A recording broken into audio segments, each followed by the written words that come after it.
Hello students, आज की class में हम सीखेंगे कि हमें प्रेजेंट इंडेफिनिट टेंस का यूज़ कब करना चाहिए और प्रेजेंट कॉन्टिन्यूअस टेंस का यूज़ कब करना चाहिए। लेकिन सबसे पहले हम इन दोनों टेंसेस का स्ट्रक्चर देख लेते हैं कि अगर हमें कोई सेंटेंस इन टेंसेस पर बेस्ड अगर बनाना पड़ गया, अर्थात किसी भी सेंटेंस को बनाते समय हमें इन दोनों टेंसेस का यूज़ करना पड़ गया, तो हम उस सेंटेंस को कैसे लिखेंगे, अर्थात उस सेंटेंस का स्ट्रक्चर क्या होगा। तो सबसे पहले हम स्ट्रक्चर देख लेते हैं इन दोनों टेंसेस का। तो अगर हम प्रेजेंट इंडेफिनिट टेंस की बात करें, ठीक है, सबसे पहले हम किसकी बात करते हैं, प्रेजेंट इंडेफिनिट टेंस की। Present indefinite tense. तो प्रेजेंट इंडेफिनिट टेंस में हम सबसे पहले, चलिए हम साथ साथ ही ले लेते हैं, ठीक है। हम प्रेजेंट कॉन्टिन्यूअस भी यहाँ पे लिख लेते हैं, प्रेजेंट कॉन्टिन्यूअस, प्रेजेंट कॉन्टिन्यूअस, ठीक है। तो ये हमने लिख दिया प्रेजेंट कॉन्टिन्यूअस। तो हम दोनों जो ये टेंसेस हैं इनके स्ट्रक्चर अब हम देखेंगे। तो देखिए, जब भी हम कोई सेंटेंस बनाते हैं इन दोनों ही टेंसेस पे, या आप समझ लीजिए किसी भी टेंस का, किसी भी टेंस पर बेस्ड, किसी भी टेंस के स्ट्रक्चर पर बेस्ड अगर आप कोई सेंटेंस बनाते हैं तो सबसे पहले जो है सब्जेक्ट होता है, ठीक है। सबसे पहले क्या होता है, सब्जेक्ट।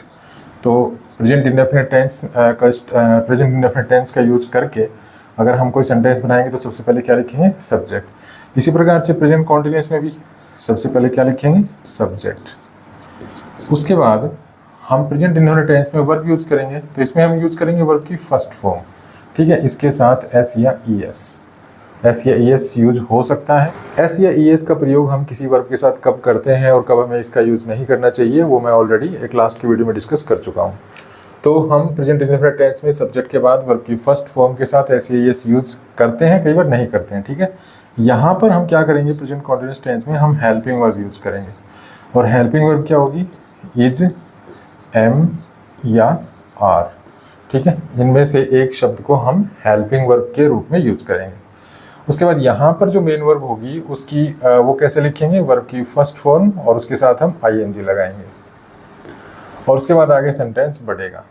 यहाँ पर सब्जेक्ट हो गया, वर्ब की फर्स्ट फॉर्म हो गई, एस या ई एस हो गया और आगे सेंटेंस इस प्रकार से बढ़ेगा, ठीक है। ये है हमारा अफर्मेटिव सेंटेंस।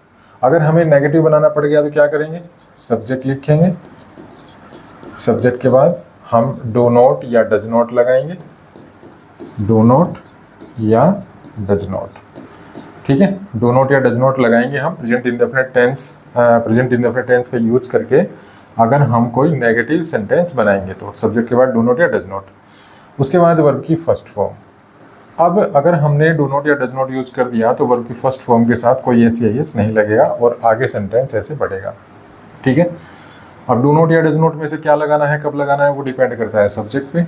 अगर सब्जेक्ट थर्ड पर्सन है और सिंगुलर नंबर है तो हम लगाएंगे डज नॉट, अदरवाइज लगाएंगे डू नॉट।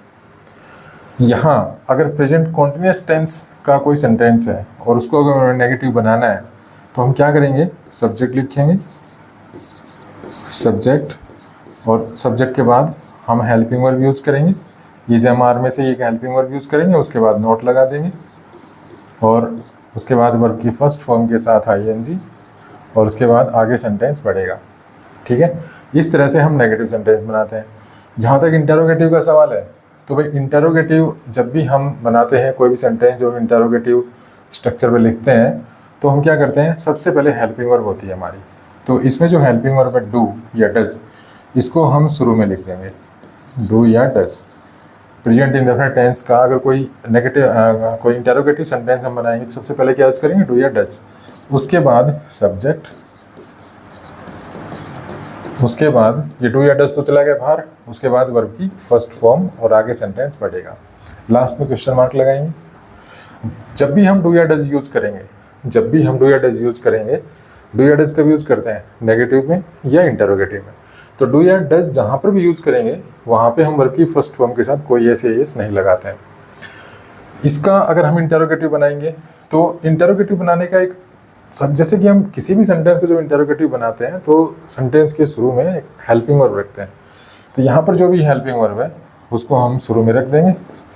उसके बाद मतलब ये हेल्पिंग वर्ब आ जाएगी बाहर सब्जेक्ट से पहले और फिर बाकी सारा स्ट्रक्चर यही रहेगा। तो हेल्पिंग वर्ब आ जाएगी बाहर, उसके बाद क्या बच गया, सब्जेक्ट और उसके बाद वर्ब की फर्स्ट फॉर्म के साथ आईएनजी और उसके बाद सेंटेंस आगे बढ़ेगा और क्वेश्चन मार्क।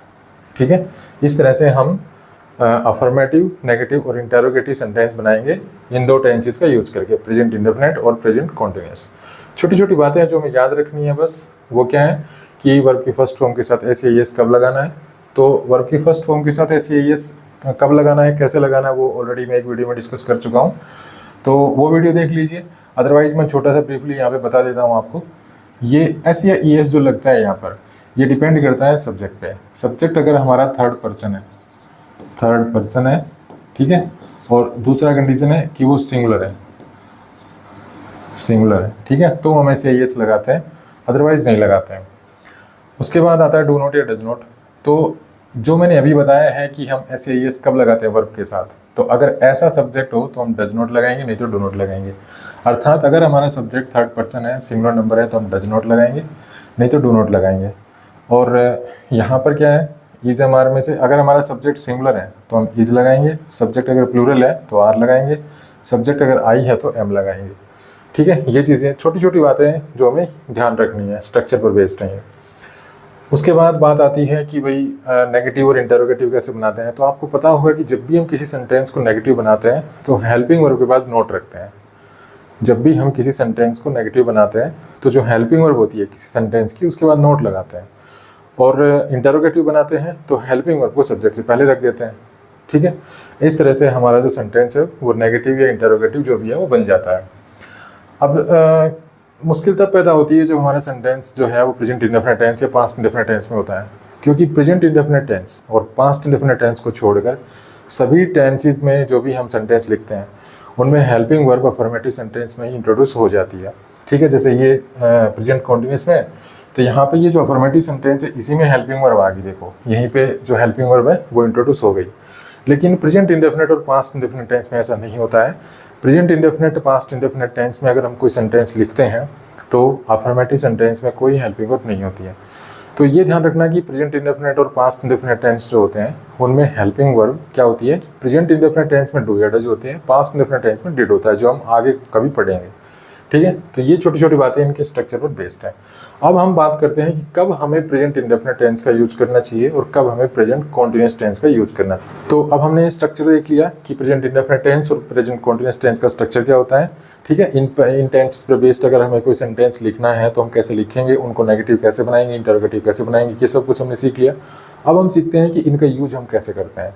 ठीक है, तो ओवरऑल हम इस वीडियो में प्रेजेंट इंडेफिनिट और प्रेजेंट कॉन्टिन्यूअस टेंस में अंतर देख रहे हैं कि भाई प्रेजेंट कॉन्टिन्यूअस कब लगाना है आपको, प्रेजेंट इंडेफिनिट कब लगाना है। ठीक है, कब प्रेजेंट इंडेफिनिट टेंस का यूज करके कोई सेंटेंस बनाना है आपको, और किस सेंटेंस में आपको प्रेजेंट कॉन्टिन्यूअस टेंस यूज करना है।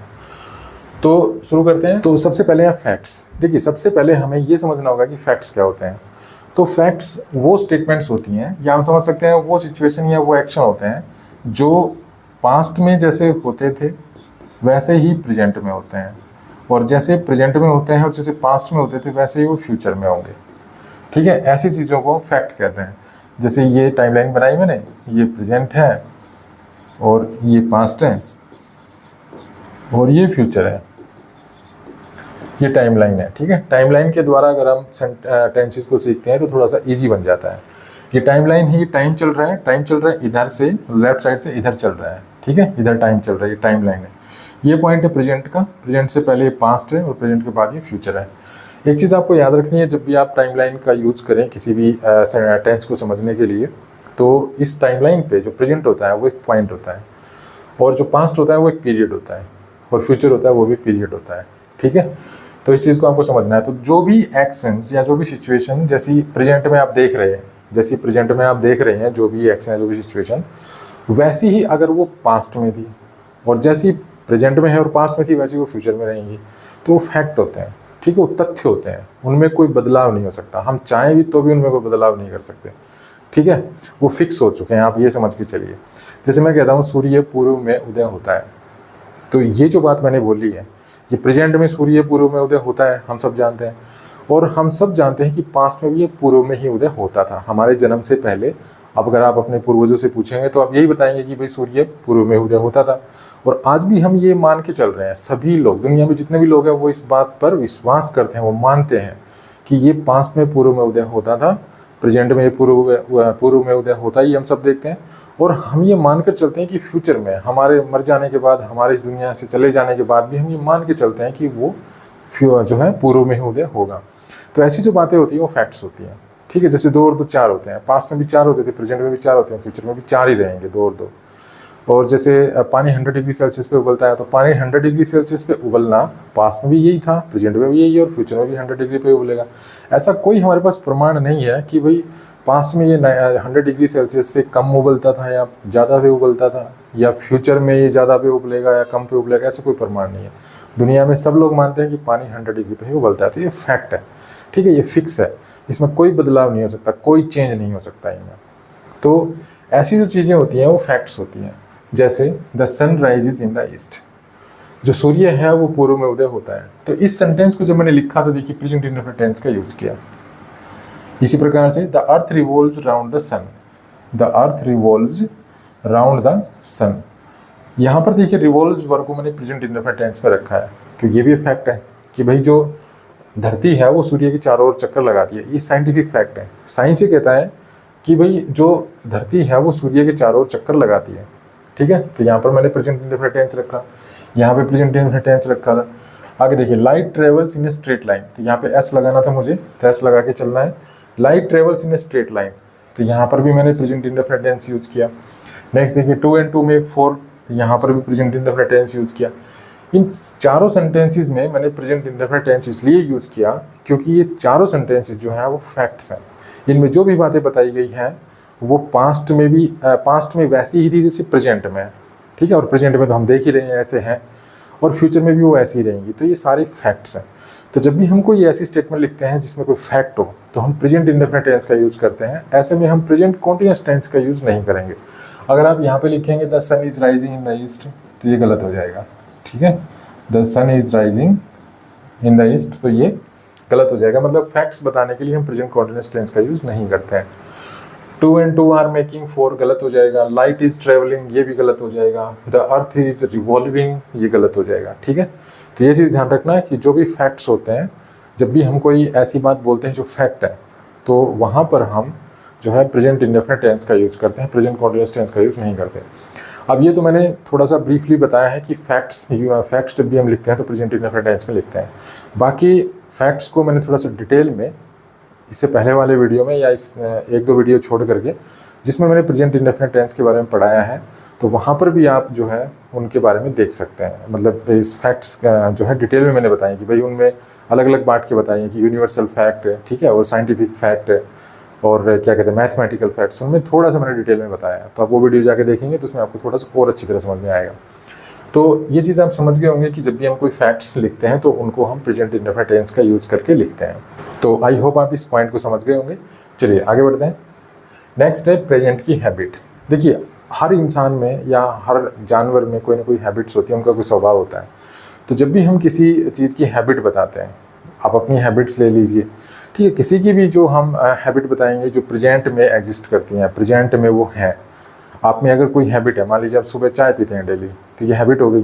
तो ये हैबिट अगर आप में बोलते समय भी है, ठीक है, जो आप बता रहे हैं उस समय आप में ये हैबिट है, तो उस हैबिट को लिखते समय हम प्रेजेंट इंडेफिनिट टेंस का यूज़ करेंगे। जैसे मान लीजिए मैं कहता हूँ भाई मैं अपने राइट हैंड से लिखता हूँ, तो ये मेरी एक हैबिट है, तो मैं कैसे लिखूँगा, I write with my right hand. तो यहाँ पर देखिए मैंने प्रेजेंट इंडेफिनिट टेंस का यूज़ किया। यहाँ पर मैं प्रेजेंट कॉन्टिन्यूअस टेंस का यूज़ नहीं करूँगा। नेक्स्ट देखिए, she walks to school every day, वो प्रतिदिन स्कूल पैदल चलकर जाती है। तो यहाँ पर जो वॉक्स है ये देखिए प्रेजेंट इंडेफिनिट टेंस में है। तो जब भी हम अपनी आदत के बारे में बताते हैं, ठीक है, अपनी प्रेजेंट हैबिट के बारे में बताते हैं, तो हम वहाँ पे प्रेजेंट इंडेफिनिट टेंस का यूज़ करते हैं। अगर हमारी हैबिट पास्ट की है, मतलब हम कोई ऐसी हैबिट के बारे में बता रहे हैं किसी की भी जो पास्ट में हुआ करती थी लेकिन प्रेजेंट में वो नहीं है, अब या तो उसने छोड़ दिया वो हैबिट उस पर्सन ने, या उसकी डेथ हो चुकी है, मतलब वो हैबिट एक तरह से पास्ट में एग्जिस्ट करती थी, तो ऐसे में हम पास्ट इंडेफिनिट टेंस का यूज़ करते हैं। ठीक है, जैसे अगर मैं कहता हूँ कि he drank before marriage, he drank before marriage, भाई वो शादी से पहले शराब पीता था। ठीक है, या हम स्मोक्ड भी कह सकते हैं, ही स्मोक्ड ही स्मोक्ड बिफोर मैरिज, वो शादी से पहले जो है धूम्रपान करता था। तो यहाँ पर देखिए मैंने पास्ट इंडेफिनिट टेंस यूज़ किया है, क्योंकि यहाँ पर मैंने ही की पास्ट की हैबिट बताई है कि ऐसा वो शादी से पहले करता था। अब उसकी शादी हो चुकी है और शादी के बाद उसने ड्रिंकिंग छोड़ दी है, ठीक है, ना तो वो ड्रिंक करता है ना वो स्मोक करता है। तो ये एक ऐसी हैबिट है जो ही में पास्ट में थी, ठीक है। तो इस तरह से हम अगर हमारी कोई पास्ट की हैबिट है तो हम पास्ट इंडेफिनिट टेंस यूज़ करते हैं, लेकिन प्रेजेंट की हैबिट है तो हम प्रेजेंट इंडेफिनिट टेंस यूज़ करते हैं।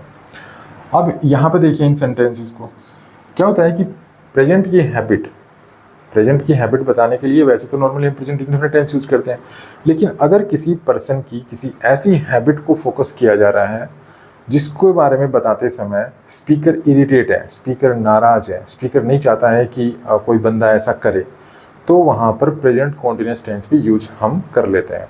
लेकिन ऐसे में फिर हम ये शब्द यूज करते हैं ऑलवेज, कॉन्स्टेंटली, ठीक है, ये शब्द यूज करते हैं always, constantly, forever, continuously, repeatedly, इन शब्दों का यूज करते हैं हम। और इन शब्दों का यूज जब हम करते हैं प्रेजेंट कॉन्टिन्यूअस टेंस में किसी की हैबिट के बारे में बताने के लिए, तो इसका मतलब उस सेंटेंस में किसी की ऐसी हैबिट के बारे में बताया जा रहा है जिससे स्पीकर नाराज है, स्पीकर नहीं चाहता कि कोई व्यक्ति ऐसा करे। यहाँ एग्जाम्पल्स के द्वारा हम समझते हैं। मान लीजिए ए पर्सन है, ठीक है, यहाँ पर हम मान लेते हैं कि ए पर्सन है, मैं इनको इरेज कर देता हूँ थोड़ा सा, फिर हम देखते हैं। तो यहाँ पर हम मान लेते हैं कि ए पर्सन है यहाँ, ठीक है, और एक पर्सन है बी। अब बी क्या करता है, ये जो बी है, ध्यान से सुनना, ये जो बी है ये कुत्तों को सताता रहता है, उनके पत्थर मारता है, उनको थोड़ा सा ना टीज करता रहता है, और ए को ये अच्छा नहीं लगता, और ए बी को कहता है, ये सेंटेंस बोल रहा है बी को A, you are always teasing the dogs. तो इसका मतलब ये बी की हैबिट है, ठीक है, कुत्तों को सताना बी की हैबिट है। लेकिन ए बी को कह रहा है you are always teasing the dogs, तुम हमेशा कुत्तों को सताते रहते हो। तो यहाँ पर देखिए हमने प्रेजेंट कॉन्टिन्यूअस टेंस का यूज़ किया है और यहाँ पर ऑलवेज वर्ड का यूज़ किया है। अब इस सेंटेंस का मीनिंग क्या निकला कि ए को अच्छा नहीं लगता कि बी कुत्तों को सताए, बी के इस कार्य से ए नाराज है या इरिटेट है, उसको अच्छा नहीं लगता कि बी ये काम करे। इसी प्रकार से अगर मान लो बी की हैबिट है कि वो छोटी छोटी बातों पे प्रिंसिपल के पास चला जाता है, ठीक है, मान लो कि ए और बी एक क्लास में पढ़ते हैं और जो बी है वो छोटी छोटी बातों को लेकर प्रिंसिपल के पास कंप्लेन कर देता है, और ए को ये अच्छा नहीं लगता या ए इस चीज़ से नाराज है।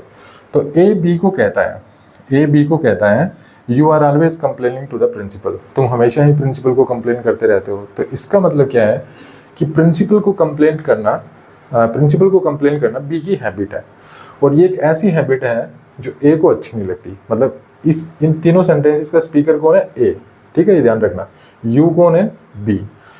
तो यहाँ पर ए कह रहा है कि भाई तुम हमेशा प्रिंसिपल को कंप्लेन करते रहते हो, तो इसका मतलब बी की जो ये हैबिट है ये अच्छी नहीं लगती ए को, ठीक है। इसी प्रकार से अगला सेंटेंस लेते हैं। बी मान लीजिए हमेशा मोबाइल यूज़ करता रहता है, बी हमेशा मोबाइल यूज़ करता रहता है। अब ए को ये अच्छा नहीं लगता कि बी ऐसा करे। अब बी क्या, ए जो है वो बी को क्या कह रहा है, you are always using mobile phone, कि हमेशा तुम मोबाइल फ़ोन यूज़ करते रहते हो। तो यहाँ पर मोबाइल फ़ोन यूज़ करना बी की हैबिट है, ए को अच्छा नहीं लगता। ए बी को उसकी हैबिट के बारे में बता रहा है कि भाई तू ऐसा करता है, ये अच्छा नहीं लगता। और इस चीज़ के बारे में बताने के लिए यहाँ पर तीनों ही सेंटेंसेस में देखिए प्रेजेंट कॉन्टिन्यूअस है, यहाँ पर भी प्रेजेंट कॉन्टिन्यूअस है, यहाँ पर भी प्रेजेंट कॉन्टिन्यूअस है। अब जो ऑलवेज वर्ड है ये यहाँ पर आप इन शब्दों में से कोई भी वर्ड यूज कर सकते हैं, जैसे you are always, you are constantly, you are continuously, you are repeatedly, ठीक है। तो ऐसे हम इन शब्दों के साथ जब हम किसी की ऐसी हैबिट के बारे में बताते हैं जो हमें अच्छी नहीं लगती, मतलब स्पीकर को अच्छी नहीं लगती, वो नहीं चाहता कि कोई व्यक्ति ऐसा करे, तो मतलब सामने वाला ऐसा करे, हम ये कह सकते हैं। तो हम इस प्रकार का स्ट्रक्चर यूज करते हैं। तो ये ध्यान रखना कि जब हम किसी की प्रेजेंट हैबिट के बारे में बताते हैं, तो नॉर्मली अगर हम प्रेजेंट की हैबिट के बारे में बताते हैं किसी की भी, अपने फ्रेंड की, ठीक है, किसी की भी, तो हम प्रेजेंट इंडेफिनिट टेंस का यूज़ करते हैं। लेकिन अगर हमने हैबिट बताते समय अगर इन शब्दों के साथ प्रेजेंट कॉन्टिन्यूअस टेंस का यूज़ कर दिया, ऐसे इस सेंस में तो हम प्रेजेंट कॉन्टिन्यूअस टेंस का यूज़ नहीं करेंगे, लेकिन अगर हमें प्रेजेंट कॉन्टिन्यूअस टेंस का यूज़ कर दिया तो हमें इन शब्दों को यूज़ करना होगा। और वहाँ पर हम किसी पर्सन की ऐसी हैबिट के बारे में बता रहे होंगे जो हमें अच्छी नहीं लगती है, हम नहीं चाहते कि वो व्यक्ति ऐसा करे, ठीक है। जैसे यहाँ पर ए बोल रहा है बी से कि you are always teasing the dogs, तो इसका मतलब ए नहीं चाहता कि बी कुत्तों को सताए। इसी प्रकार से अगर ए कहता है बी से you are always complaining to the principal, तो इसका मतलब है ए नहीं चाहता कि बी जो है प्रिंसिपल को कंप्लेंट करे। ए अगर कहता है बी से you are always using mobile phone, इसका मतलब ए नहीं चाहता कि बी हमेशा मोबाइल फ़ोन यूज करे। हालांकि तीनों में ये बी की हैबिट है, ठीक है, तीनों ही सेंटेंसेस में जो हैबिट्स बताई गई हैं वो बी की हैबिट्स हैं। तो इस तरह से हम हैबिट बताने के लिए, मतलब प्रेजेंट की हैबिट बताने के लिए प्रेजेंट इंडेफिनिट टेंस का भी यूज़ करते हैं, प्रेजेंट कॉन्टिन्यूअस टेंस का भी यूज़ करते हैं। प्रेजेंट इंडेफिनिट टेंस का यूज़ कब करेंगे और प्रेजेंट कॉन्टिन्यूअस टेंस का यूज़ करेंगे? तो प्रेजेंट कॉन्टिन्यूअस टेंस का यूज हम तब करते हैं जब हम किसी की हैबिट पर नाराज़गी एक्सप्रेस करना चाहते हैं, नाराज़गी बताना चाहते हैं अपनी। तो ऐसे हम प्रेजेंट इंडेफिनिट टेंस और प्रेजेंट कॉन्टिन्यूअस टेंस का यूज़ करते हैं हैबिट बताने के लिए। चलिए आगे बढ़ते हैं। नेक्स्ट है actions going on at the time of speaking. जैसे प्रेजेंट में मैं आपको पढ़ा रहा हूँ, तो जो पढ़ाने का काम है ना वो ऑन गोइंग है, तो मैं कैसे कहूँगा? इंग्लिश में बोलूँगा तो आई एम टीचिंग, और आप मेरी बात को सुन रहे हैं, तो आप क्या कहोगे? We are listening. तो इस तरह से हम प्रेजेंट कॉन्टिन्यूअस टेंस का यूज़ करते हैं उन एक्शंस के लिए जो ऑन गोइंग होते हैं, प्रेजेंट में जो चल रहे होते हैं। या हम समझ सकते हैं कि वो एक्शंस हमने शुरू तो कर रखे हैं। मतलब प्रेजेंट कॉन्टिन्यूअस टेंस हम कब यूज़ करते हैं मेनली किस एक्शन के लिए? ये मैंने टाइमलाइन बनाई, ये प्रेजेंट है, ये पास्ट है और ये फ्यूचर है। तो प्रेजेंट कॉन्टिन्यूअस टेंस हम उन एक्शंस के लिए यूज़ करते हैं जो शुरू हो चुके पास्ट में, ठीक है, अभी वो चल रहे हैं और आगे भी वो चलेंगे, अभी समाप्त नहीं हुए हैं। तो ऐसा कोई एक्शन है तो वहाँ पर हम प्रेजेंट कॉन्टिन्यूअस टेंस यूज़ करते हैं। ध्यान रखना, जो प्रेजेंट टाइम होता है ना, प्रेजेंट जो पॉइंट है, ये किसी भी सेंटेंस का बोलने का डिफ़ॉल्ट जो है टाइम होता है। मतलब जब भी हम किसी सेंटेंस को लिखते हैं या बोलते हैं, तो जो भी सेंटेंस मान लीजिए हम देखते हैं, बुक में लिखा हुआ देखते हैं, तो उसका जो टाइम है ना, डिफ़ॉल्ट टाइम है, वो प्रेजेंट होता है। तो अगर कोई कार्य जो है पास्ट में शुरू हो चुका, प्रेजेंट में वो चल रहा है, अभी समाप्त नहीं हुआ और आगे चलेगा अभी फ्यूचर में, तो इस प्रकार का जो कोई एक्शन होता है तो हम उसके लिए प्रेजेंट कॉन्टिन्यूअस टेंस का यूज़ करते हैं। जैसे they are watching a movie now, वे अभी एक मूवी देख रहे हैं। तो इसका मतलब क्या हुआ कि प्रेजेंट में मैं इस सेंटेंस को बोल रहा हूँ, उस समय वो मूवी देख रहे हैं, अर्थात मूवी देखने का काम शुरू हो चुका है लेकिन ख़त्म नहीं हुआ है, ठीक है, शुरू हो चुका है, स्टार्ट हो चुका है, लेकिन अभी अपने डेस्टिनेशन पे नहीं पहुंचा है, मतलब वो फिनिश नहीं हुआ है, और उसके बीच में ही मैं उस एक्शन के बारे में बता रहा हूँ। तो आप इस तरह से भी कह सकते हैं, मान लो किसी ने कोई कार्य शुरू तो कर रखा है, वो समाप्त नहीं हुआ है, ठीक है, मतलब जो भी कार्य ऑनगोइंग होता है ना, उसके दो पॉइंट होते हैं, एक तो स्टार्टिंग पॉइंट, एक उसका लास्ट पॉइंट। अगर स्टार्ट होने के बाद और उसके ख़त्म होने से पहले हम उस एक्शन के बारे में जब भी बोलेंगे तो हम प्रेजेंट कॉन्टिन्यूअस टेंस यूज़ करेंगे। तो जैसे अगर मैं कहता हूँ they are watching a movie now, वे अभी एक मूवी देख रहे हैं, तो इसका मतलब मूवी देखना उन्होंने शुरू कर रखा है लेकिन अभी मूवी समाप्त नहीं हुआ है, ठीक है, अभी फ्यूचर में जाकर वो समाप्त होगी। तो यहाँ पर हमने प्रेजेंट कॉन्टिन्यूअस टेंस यूज़ किया। नेक्स्ट देखिए, कमल इज स्टिल स्लीपिंग, कमल अभी भी सो रहा है, मतलब कमल ने पास्ट में वो सोया था, अभी वो चल रहा है, सो ही रहा है, अभी जागा नहीं है, फ्यूचर में वो मतलब हमारे बोलने के बाद वो जागेगा। तो यहाँ पर देखिए प्रेजेंट कॉन्टिन्यूअस टेंस का यूज किया गया है। नेक्स्ट देखिए, I am reading a very interesting book these days, मैं इन दिनों बहुत इंटरेस्टिंग बुक पढ़ रहा हूँ। तो यहाँ पर देखिए प्रेजेंट कॉन्टिन्यूअस टेंस यूज़ किया है।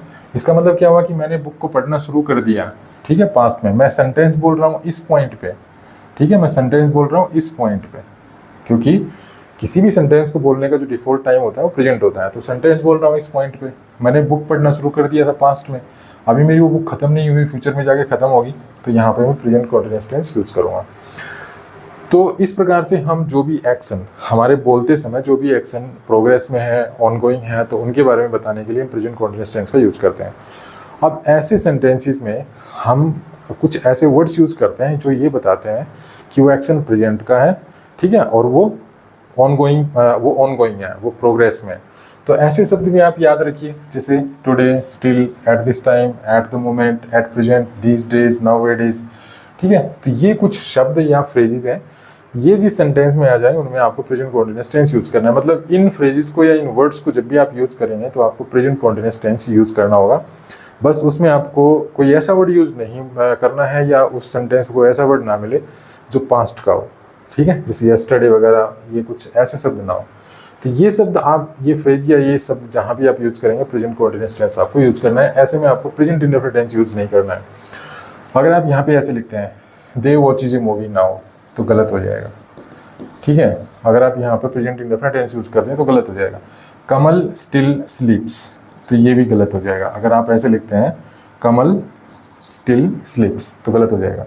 आई रीड, अगर आप आई एम रीडिंग की जगह ऐसे लिखते हैं I read a very interesting, तो गलत हो जाएगा। क्योंकि यहाँ पर जो टाइम है ना, जो टाइम को इंडिकेट करने वाले वर्ड्स हैं, देखिए फ्रेजेस या वर्ड्स जो भी हैं, यहाँ पे देखिए नाउ है तो प्रेजेंट कॉन्टिन्यूस टेंस ही आएगा। प्रेजेंट इंडेफिनिट नहीं लगाना है, बिल्कुल नहीं लगाना है। यहाँ पे स्टिल आ रहा है तो प्रेजेंट कॉन्टिन्यूस ही आएगा, प्रेजेंट इंडेफिनिट नहीं लगाना है। यहाँ पे देखिए दीज डेज आ रहा है तो प्रेजेंट कॉन्टिन्यूस ही यूज़ करना है, प्रेजेंट इंडेफिनिट टेंस यूज़ नहीं करना है। चलिए आगे बढ़ते हैं। नेक्स्ट है कहानियों और चुटकुलों में जीवंतता या सजीवता लाने के लिए। तो भाई कहानियाँ बताने के लिए, ठीक है, कोई जोक सुनाने के लिए हम प्रेजेंट कॉन्टिन्यूस और प्रेजेंट सिंपल दोनों टेंसेस का मिक्स यूज़ करते हैं। ठीक है, अब कैसे करते हैं देखिए, ये सेंटेंस पढ़ते हैं हम पहले। जैसे I walk into a restaurant and see a strange man. भाई मैं किसी को एक कहानी सुना रहा हूँ कि मैं एक रेस्टोरेंट में जाता हूँ और वहाँ पे मैं एक अजीब आदमी को देखता हूँ, और आगे कहता हूँ कि he is wearing A red shirt and reading newspaper. वो एक रेड शर्ट पहने हुए है और वो न्यूज़पेपर पढ़ रहा है। तो यहाँ पर देखिए हमने प्रेजेंट इंडेफिनिट टेंस यूज़ किया, यहाँ पर, लेकिन यहाँ पे देखिए प्रेजेंट कॉन्टिन्यूअस टेंस यूज़ किया यहाँ पर। ठीक है, ये इज हेल्पिंग वर्ब इसके साथ भी है। तो यहाँ पर हमने प्रेजेंट कॉन्टिन्यूअस टेंस यूज़ किया और यहाँ पर प्रेजेंट इंडेफिनिट टेंस यूज़ किया। ठीक है, तो आप हमेशा ध्यान रखिए कि जब भी आपको कहानी सुनाते हैं या कोई जोक सुनाते हैं तो जो मेन एक्शन है, मेन एक्शन उसको प्रेजेंट इंडेफिनिट टेंस में रखते हैं, और उसको जो बैकग्राउंड एक्शन है उसको हम प्रेजेंट कॉन्टिन्यूअस टेंस में रखते हैं। यहाँ पर मेन एक्शन है रेस्टोरेंट के अंदर जाना, स्ट्रेंज आदमी को देखना, ये मेन एक्शन है। ठीक है, उसके बाद जो बैकग्राउंड में क्या है, बैकग्राउंड में मतलब अदर पर्सन क्या कर रहे हैं, तो वहाँ पे हम प्रेजेंट कॉन्टिन्यूअस टेंस यूज़ करेंगे, जैसे यहाँ पे कर रखा है। इसी प्रकार से यहाँ पे देखिए he is walking through the forest when suddenly A bird flies right in front of him. भाई वो जंगल में से चल रहा है और तभी अचानक जो है उसके सामने एक पक्षी जो है उड़कर आ जाता है।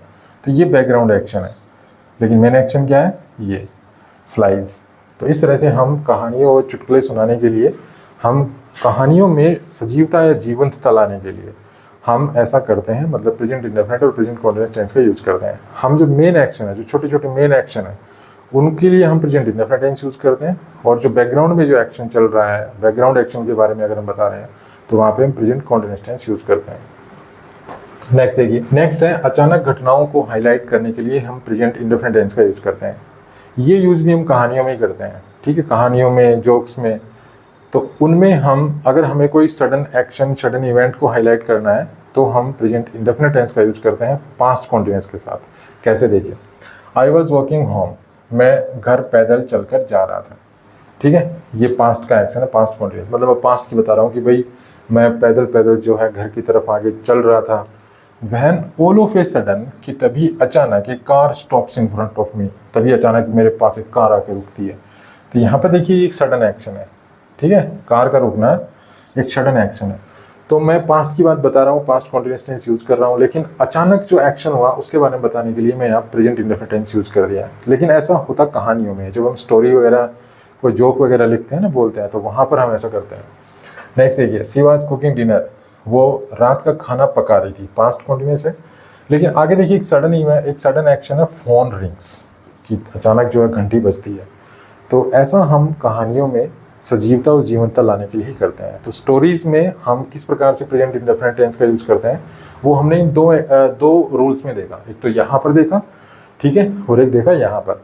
हालांकि ये यूज जो है ना वो एकेडमिक में नहीं होता है। जब आप एकेडमिक इंग्लिश या कोई कॉम्पिटिटिव इंग्लिश पढ़ रहे हैं तो वहाँ पे इसको अवॉइड करना, ये सिर्फ कहानियों के लिए होता है, इसलिए मैंने आपको यहाँ पे ये बताया है। हेडलाइंस, जो न्यूज़पेपर में जो हेडलाइंस होती हैं वहाँ पर भी हम प्रेजेंट इंडेफिनिट टेंस का यूज़ करते हैं। देखिए लॉजिकली अगर आप सोचेंगे तो वहाँ पे पास्ट इंडेफिनिट टेंस का यूज होना चाहिए। मान लीजिए 10 तारीख का न्यूज़पेपर है, ठीक है, 10 जून का न्यूज़पेपर, 10 जून को कोई घटना हुई, वो जाके 11 जून को पब्लिश होगी, 11 जून की अखबार में वो आएगी। ठीक है, तो जो घटना हुई, जो यहाँ पे न्यूज़पेपर में पढ़ने को मिलेगी आपको, यहाँ पे वो घटना तो 10 को हो चुकी, तो लॉजिकली तो यहाँ पे पास्ट इंडेफिनिट टेंस यूज होना चाहिए। लेकिन न्यूज़पेपर की जो भी हेडलाइंस होती हैं, किसी भी एक्शन के बारे में, जो एक्शन एक दिन पहले हो चुका, उसके लिए वो प्रेजेंट इंडेफिनिट टेंस यूज़ करता है। ठीक है, जैसे 10 तारीख को प्राइम मिनिस्टर गुजरात की विजिट पर गए, 10 तारीख को, तो 11 तारीख के न्यूज़पेपर में आएगा ये हेडलाइन, पीएम विजिट्स गुजरात। यहाँ पे लॉजिकली तो ये होना चाहिए, पीएम विजिटेड गुजरात, ऐसे होना चाहिए। लेकिन लॉजिकली ऐसे बेशक हो, ये गलत है। हेडलाइन अगर न्यूज़पेपर की है तो वहाँ पे प्रेजेंट इंडेफिनिट टेंस यूज होगा। ठीक है, अब मान लीजिए 10 तारीख को एक ट्रेन है वो बिहार में डिरेल हो गई, तो हुई तो 10 को थी। 11 जून को अगर वो न्यूज़पेपर में छपेगी ये खबर, तो उसकी हेडिंग जो होगी, हेडलाइन जो होगी, उसमें प्रेजेंट इंडेफिनिट टेंस यूज होगा। ठीक है, इसी प्रकार से तीनों जो हैं न्यूज़पेपर की हेडलाइंस हैं, तो न्यूज़पेपर की हेडलाइंस जो होती हैं उनमें हम प्रेजेंट इंडेफिनिट टेंस का यूज़ करते हैं। ऐसे में हम प्रेजेंट कॉन्टिन्यूअस टेंस का यूज़ नहीं करेंगे।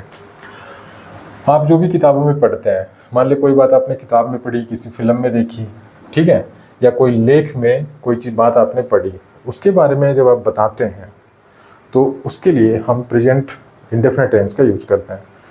मान लीजिए आपने किसी मूवी में देखा, ठीक है, कोई मूवी है और उस मूवी में देखा कि हीरो ने अपने भाई को मार दिया, तो इस मूवी की बात को जब आप किसी के आगे बताएंगे तो आप प्रेजेंट इंडेफिनिट टेंस का यूज़ करेंगे और आपका सेंटेंस ये होगा, in this movie the hero kills his brother. इसी प्रकार से मान लीजिए आपने कोई डॉक्यूमेंट देखा और उस डॉक्यूमेंट में आपने पढ़ा, क्या पढ़ा कि भाई ग्लोबल वार्मिंग के क्या इफेक्ट होते हैं, तो आप उस डॉक्यूमेंट की बात को किसी के आगे बताएंगे कि भाई डॉक्यूमेंट में ये लिख रखा है या डॉक्यूमेंट ये कहता है, तो वहाँ पे हम प्रेजेंट इंडेफिनिट टेंस यूज़ करेंगे। तो यहाँ पे देखिए द डॉक्यूमेंट्री एक्सप्लेन्स। ठीक है, तो इस तरह से कोई भी किताब, फिल्म या लेख में आपने जो भी कंटेंट देखा और उसके बारे में बता रहे हैं कि भाई उस लेख में ये है, उस मूवी में ये है, उस बुक में ये है, उस नॉवल में ये है, उस ड्रामे में ये है, तो उसके लिए आप प्रेजेंट इंडेफिनिट टेंस का यूज़ करेंगे, कॉन्टिन्यूअस टेंस का यूज़ नहीं करेंगे। जैसे अगर हम ये कहें in this novel the hero is killing, तो इज़ किलिंग अगर आप लिखेंगे यहाँ पर तो ये गलत हो जाएगा। ठीक है, इज़ किलिंग आप भूल कर भी ना लिखें, इज़ किलिंग। यहाँ पर द डॉक्यूमेंट्री इज़ एक्सप्लेनिंग अगर आप कहते हैं तो ये हो जाएगा गलत, तो एक्सप्लेनिंग भी आपको नहीं यूज़ करना है। चलिए आगे बढ़ते हैं। नेक्स्ट है, जब भी आप डेली किसी पर्टिकुलर टाइम पे कोई काम करते हैं तो उस काम के बारे में बताने के लिए हम प्रेजेंट कॉन्टिन्यूअस टेंस का यूज़ करते हैं। ठीक है, जो भी कार्य आप डेली करते हैं किसी पर्टिकुलर टाइम पे, तो उसके बारे में जब आप बताते हैं तो प्रेजेंट कॉन्टिन्यूअस टेंस का यूज़ करते हैं, इंडेफिनिट का यूज़ नहीं करते हैं।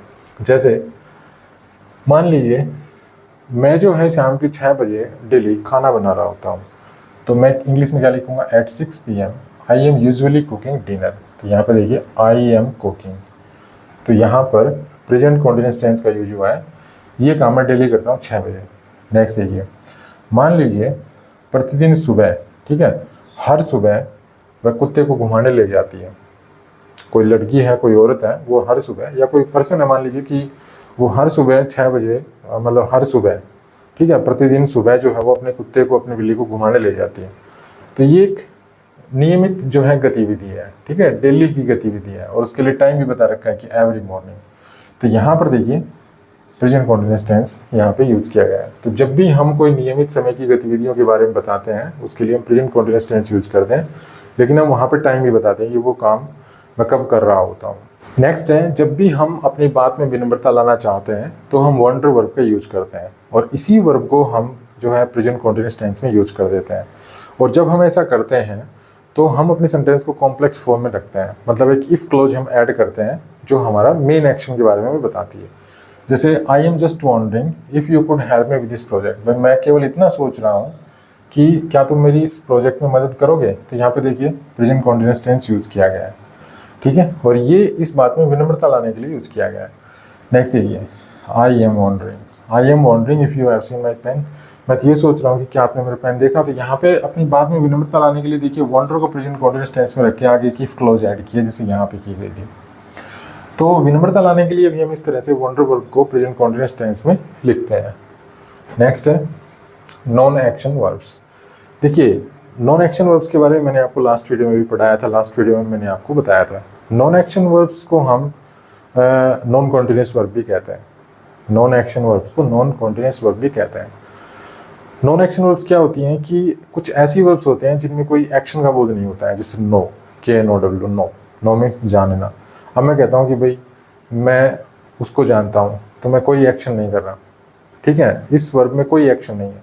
तो वो वर्ब्स जिससे किसी एक्शन का बोध नहीं होता, वो वर्ब्स जो होती हैं वो नॉन एक्शन वर्ब्स कहती हैं। नॉन एक्शन वर्ब्स को ही हम नॉन कॉन्टिन्यूअस वर्ब कहते हैं, या हम इनको स्टेटिव वर्ब भी कहते हैं। आपको स्टेटिव वर्ब भी इनका नाम जो है कई बुक्स वगैरह में देखने को मिल जाएगा। तो non action verbs, non continuous verbs और जो है स्टेटिव वर्ब्स, ठीक है, स्टेट वर्ब्स, ये एक ही टाइप की वर्ब के 3 अलग अलग नाम हैं। तो ये ऐसी वर्ब्स होती हैं जिनसे हमें किसी एक्शन का बोध नहीं होता है। तो इन वर्ब्स का प्रयोग हम प्रेजेंट इंडेफिनिट टेंस में करते हैं, हालांकि इनमें से कुछ वर्ब्स का प्रयोग हम प्रेजेंट कॉन्टिन्यूअस टेंस में भी करते हैं। तो सबसे पहले तो हम वर्ब्स देख लेते हैं कि कौन सी वर्ब्स होती हैं जो नॉन एक्शन वर्ब्स होती हैं। देखिए, कुछ वर्ब्स ऐसी होती हैं जो स्टेट ऑफ बीइंग को डिस्क्राइब करती हैं, जैसे बी और फील, तो ये स्टेट ऑफ बीइंग को डिस्क्राइब करती हैं, तो ये नॉन एक्शन वर्ब्स हैं। कुछ ऐसी वर्ब्स हैं जो इमोशन को एक्सप्रेस करती हैं, तो इमोशन को एक्सप्रेस करने वाली वर्ब्स ये हैं हेट, लाइक, लव, तो ये भी नॉन एक्शन वर्ब्स हैं। किसी मेंटल स्टेट को डिस्क्राइब करने वाली वर्ब्स भी नॉन एक्शन वर्ब्स होती हैं, जैसे know, remember, believe, think, think के बाद दैट आएगा तो ये जो है नॉन एक्शन वर्ब होगी। उसके बाद सपोज और अंडरस्टैंड। उसके बाद है जो वर्ब्स किसी पोजीशन को शो करती हैं वो भी नॉन एक्शन वर्ब्स होती हैं, जैसे हैव, ऑन, पोजेस और बिलोंग। ठीक है। उसके बाद किसी परसेप्शन या सेंसेस को डिस्क्राइब करने वाली वर्ब्स भी नॉन एक्शन वर्ब्स होती हैं, जैसे hear, see, smell, taste, feel, notice, seem, look, appear और साउंड। उसके बाद किसी नीड्स या प्रेफरेंस को डिस्क्राइब करने वाली वर्ब, जैसे नीड, वांट, प्रीफर। उसके बाद किसी मेजरमेंट को डिस्क्राइब करने वाली वर्ब, जैसे वे, कॉस्ट और कंटेन। ठीक है। और एक और वर्ब होती है मेजर। तो ये जो वर्ब्स होती हैं ये नॉन एक्शन वर्ब्स होती हैं। यहाँ पर देखिए हमने नॉन एक्शन वर्ब्स और यहाँ पर हमने देखी नॉन एक्शन वर्ब्स। तो नॉन एक्शन वर्ब्स अर्थात इन वर्ब्स का प्रयोग आप कभी भी कॉन्टिन्यूअस टेंस में ना करें, लेकिन इनमें से कुछ वर्ब्स ऐसी हैं जो कॉन्टिन्यूअस टेंस में यूज हो जाती हैं, लेकिन जब हम उनका यूज कॉन्टिन्यूअस टेंस में करते हैं तो उनका मीनिंग चेंज हो जाता है। जैसे अपीयर का मतलब होता है अपीयर का मतलब होता है प्रतीत होना। ठीक है। अपीयर मीन्स क्या होता है? प्रतीत होना या लगना। लेकिन जब तक इसका मीनिंग ये होगा प्रतीत होना या लगना, तब तक ये नॉन एक्शन वर्ब रहेगी, अर्थात एक स्टेट वर्ब रहेगी। इसका प्रयोग हम प्रेजेंट कॉन्टिन्यूअस टेंस में नहीं करेंगे। लेकिन कई बार क्या होता है कि अपीयर वर्ब को हम परफॉर्म के अर्थ में यूज करते हैं, तो ये अब इसका मीनिंग चेंज हो गया। ये वर्ब इस मीनिंग में जानी जाती है, मतलब ये जो वर्ब है ये इस अर्थ के लिए जानी जाती है। लेकिन अगर हम अपीयर को कॉन्टिन्यूअस टेंस में यूज कर देंगे तो इसका मीनिंग ये हो जाएगा, परफॉर्म करना। ठीक है। इसी प्रकार से सी है। सी का मतलब क्या होता है आप सब जानते हैं, देखना। लेकिन अगर हम इसको प्रेजेंट कॉन्टिन्यूअस टेंस में यूज कर देते हैं तो इसको प्रेजेंट कॉन्टिन्यूअस टेंस में यूज किया जा सकता है, लेकिन फिर इसका मीनिंग हो जाएगा कंसल्ट करना। ठीक है। कंसल्ट करना या विजिट करना, ऐसे ये मीनिंग हो जाएंगे। तो नॉन एक्शन वर्ब्स के बारे में आपको ध्यान रखना है कि नॉन एक्शन वर्ब्स का प्रयोग हम अक्सर प्रेजेंट कॉन्टिन्यूअस टेंस में नहीं करते हैं, प्रेजेंट इंडेफिनिट टेंस में ही हम इनका यूज करते हैं। लेकिन अगर इनका प्रयोग जो है कॉन्टिन्यूअस टेंस में हो, प्रेजेंट कॉन्टिन्यूअस टेंस में यूज कर रखा हो इनको, तो इनका मीनिंग जो है वो कुछ अलग हो जाता है। और ऐसी वर्ब्स जो होती है ना वो मिक्स्ड वर्ब कही जाती हैं, मतलब उनको आप प्रेजेंट इंडेफिनिट टेंस में यूज कर सकते हैं, प्रेजेंट कॉन्टिन्यूअस टेंस में यूज कर सकते हैं, तो मिक्स्ड वर्ब्स कही जाती हैं। अब मिक्स्ड वर्ब्स क्या होती हैं, इसके लिए हम कंप्यूटर स्क्रीन पे चलते हैं वर्ब्स। तो अब हम मिक्स्ड वर्ब्स के बारे में पढ़ेंगे। तो देखिए, मिक्स्ड वर्ब्स में सबसे पहली वर्ब आती है अपीयर। तो अपीयर का मतलब अगर प्रतीत होना हो तो ये नॉन एक्शन वर्ब होती है और आपको इसको कॉन्टिन्यूअस टेंस में यूज़ नहीं करना है। ठीक है। फिर सुन लीजिए, अपीयर का मतलब अगर प्रतीत होना है या कोई चीज़ लगना है, जैसे वो उदास दिखाई दे रहा है, वो उदास प्रतीत हो रहा है, तो ऐसे में आप इसको कॉन्टिन्यूअस टेंस में यूज़ नहीं कर सकते, क्योंकि उस समय ये नॉन एक्शन वर्ब होती है। और जब ये नॉन एक्शन वर्ब होती है तो इसके बाद ये जो अपीयर वर्ब आप यूज़ करेंगे तो इसके बाद कोई ना कोई एडजेक्टिव यूज़ करेंगे। ठीक है। तो आप ऐसे भी समझ सकते हैं कि अगर अपीयर वर्ब के बाद कोई एडजेक्टिव हो तो वहाँ पर इसको कॉन्टिन्यूअस टेंस में यूज़ नहीं किया जाएगा, क्योंकि उस समय ये नॉन एक्शन वर्ब होगी। जैसे एग्जांपल देखिए, कमल अपीयर्स कन्फ्यूज्ड। कमल जो है कन्फ्यूज दिखाई दे रहा है, अर्थात कमल कैसा लग रहा है? कन्फ्यूज लग रहा है। तो यहाँ पर जो ये कमल का कन्फ्यूज लगना है, तो यहाँ पर इसके लिए देखिए अपीयर वर्ब यूज हुई है। तो यहाँ पर आप प्रेजेंट इंडेफिनिट यूज कर सकते हैं, इसको कॉन्टिन्यूअस में नहीं लिख सकते, क्योंकि यहाँ पर जो कन्फ्यूज है ये एक एडजेक्टिव है। ठीक है। अब अपीयर के बाद अगर ये एडजेक्टिव आ गया तो सीधी सी बात है कि अपीयर जो वर्ब है ये एक नॉन कॉन्टिन्यूअस वर्ब है, नॉन एक्शन वर्ब है, और आप इसको कॉन्टिन्यूअस टेंस में यूज़ नहीं कर पाएंगे। अगर आपने इसको ऐसे लिख दिया, कमल इज अपीयरिंग कन्फ्यूज, तो ये कन्फ्यूज, तो ये हो गया गलत। ठीक है। क्योंकि आप अपीयर वर्ब यूज़ कर रहे हैं, उसके बाद ये पास्ट पार्टिसिपल अर्थात एडजेक्टिव यूज़ कर रहे हैं, और आप इसको फिर कॉन्टिन्यूअस टेंस में यूज़ कर रहे हैं, तो ये हो जाएगा गलत। तो आपको इस चीज़ को ध्यान रखना है कि अपीयर वर्ब, पहले तो आपको मीनिंग निकालना है। अब अगर आप सेंटेंस पढ़ के मीनिंग निकाल लेते हैं तो बहुत अच्छी बात है। तो अगर अपीयर का मतलब प्रतीत होना है या लगना है, तो वहाँ पर आप इसको कॉन्टिन्यूस टेंस में यूज़ नहीं कर पाएंगे। ठीक है, एक चीज़ तो आपको ये ध्यान रखनी है। दूसरा, अगर अपीयर का अर्थ टू गिव परफॉर्मेंस अगर ये हो, मतलब अपीयर को आप इस सेंस में अगर यूज़ कर रहे हैं तो आप इसको कॉन्टिन्यूस टेंस में यूज़ कर सकते हैं, क्योंकि उस समय ये एक एक्शन वर्ब होगी। जैसे एग्जांपल देखिए, my favourite singer is appearing at the club tonight. मेरा जो फेवरेट सिंगर है वो आज रात क्लब में परफॉर्मेंस देने वाला है। तो कुल मिला के इस सेंटेंस का मीनिंग क्या हो गया, my favourite singer is giving a performance. तो यहाँ पर इज़ अपीयरिंग का क्या मतलब हुआ, इज़ गिविंग ए परफॉर्मेंस। ठीक है, तो अगर आप अपीयर वर्ब को इस सेंस में यूज़ करते हैं, टू गिव सम परफॉर्मेंस, तो उस समय ये एक्शन वर्ब होगी और आप इसको कॉन्टिन्यूस टेंस में यूज कर सकते हैं। तो ये तो है अपीयर के बारे में। दूसरा, एक चीज़ मैं आपको यहाँ और बता दूँ कि जैसे अगर मैं इस सेंटेंस को कमल अपीयर्स कन्फ्यूज्ड, तो अगर मैं अपीयर की जगह बी की फॉर्म लिखूँ इज, और ये सेंटेंस मेरा बन जाता है कमल इज कन्फ्यूज्ड, तो ये सेंटेंस मीनिंगफुल है। तो इट मीन्स ये जो अपीयर वर्ब है ये एक नॉन एक्शन वर्ब ही है और इसको मुझे कॉन्टिन्यूस टेंस में यूज नहीं करना चाहिए। ठीक है, तो ये थी पहली वर्ब।